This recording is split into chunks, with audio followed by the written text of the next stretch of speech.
Meres Nafshecha, Adonai Shmarti Yisro B'Yacha Me'ator, B'Yad Elohim. Mes chers amis, prenons une pièce, mettons dans la boîte de tzedaka. Et aujourd'hui, comme c'est vendredi, on a pris l'habitude de raconter une histoire.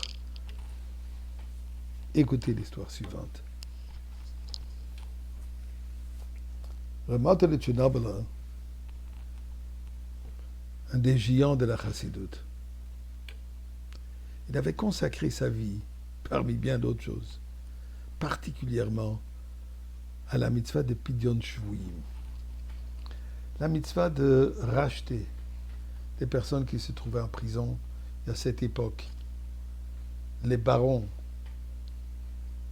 si un juif n'a pas payé son loyer pour son affaire, que c'était le moulin ou quoi que c'était, prison. Et il pouvait purger des mois et des mois et des mois jusqu'à ce que quelqu'un venait et payait la somme nécessaire. Et Ramat de Tchernobyle était très impliqué dans cette mitzvah. Malheureusement, un jour lui-même il s'est retrouvé en prison. Des accusations qu'il ne savait même pas exactement de quoi il s'agissait, mais il est en prison.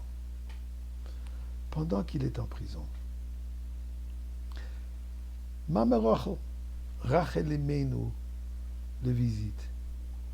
Il lui dit, est-ce que tu as une idée pourquoi tu es en prison? Il dit, non, je ne sais vraiment pas. Aucune idée. Eh bien, il lui dit, voilà, je vais te dire pourquoi. Avram est appelé par Akadosh Baruch Hu, Lech lecha, mi'artzecha, u'moladetecha. Quitte tout ton passé. Il faut que tu quittes. Ou ça va vers l'inconnu. Et Dieu lui promet toutes sortes de bararot. Et c'était quoi la raison pourquoi Dieu lui a demandé de quitter? De partir en voyage dans un endroit inconnu. Eh bien, dit Rachel, durant le voyage, Abraham, il aura certainement besoin de se faire héberger, de se faire inviter. Donc, il aura l'opportunité d'apprécier ce que lui, il fait continuellement. Parce que qu'est-ce qu'Abraham Avinu faisait? Toute la journée, il était occupé à servir, hospitalité. Les gens qui passaient, il leur donnait à manger, il leur donnait à boire, il leur donnait où se reposer. En même temps, aussi, il les enseignait la croyance en Dieu. Il fallait donc, pour que lui, il fasse avec encore plus d'enthousiasme, que lui-même, il ressente, comme on dit sur sa propre peau, le besoin d'être invité.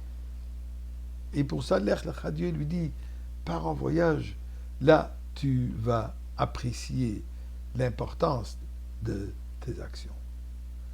Dire Rachel Emenu Ramat de Tchernobyle, même chose avec toi.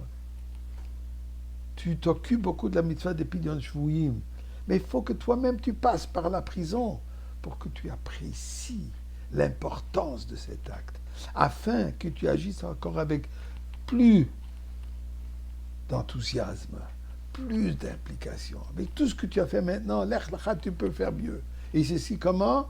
Par le fait que tu vas toi-même avoir cette mauvaise expérience d'être emprisonné et d'apprécier celui qui va venir te délivrer. Ceci me rappelle aussi notre histoire. Le Rav de Francfort, son nom m'échappe. Un hiver très rude, moins 20, moins 30. Un soir, met son manteau de fourrure. Il va frapper les portes des gens de la ville. Premier qui va, c'est la personne le riche, le millionnaire de la communauté. Sonne à la porte. Le hôte lui-même, il vient ouvrir la porte. Il voit le rabbin de la communauté, il est surpris. Il invite à rentrer, mais le rabbin ne rentre pas tout de suite. Et un bon 10 minutes, tu restes comme ça, la porte ouverte. Le rabbin à l'extérieur, bien protégé des éléments par le manteau de fourrure. Le propriétaire, lui, il est venu en chemise de maison. Mais par respect, il attend. Et le Rav lui parle de ci, ça et ainsi. Ensuite, finalement, il rentre. Et il lui demande, à quoi ai-je l'honneur? Il dit, voilà, je suis là pour ramasser de l'argent pour des pauvres qui ne peuvent pas se permettre de chauffer leur maison, j'ai besoin de l'aide. Il dit, mais monsieur le rabbin, combien vous avez besoin? Il lui donne toute la somme qu'il a besoin. Mais est-ce que je peux vous demander pourquoi vous êtes resté pendant 10 minutes à l'extérieur avant de rentrer? Il dit, puisque je voulais que tu sentes le froid.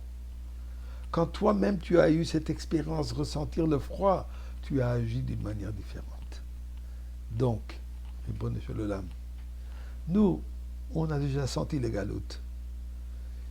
On veut et on sait ce que ça veut dire sortir de cet exil.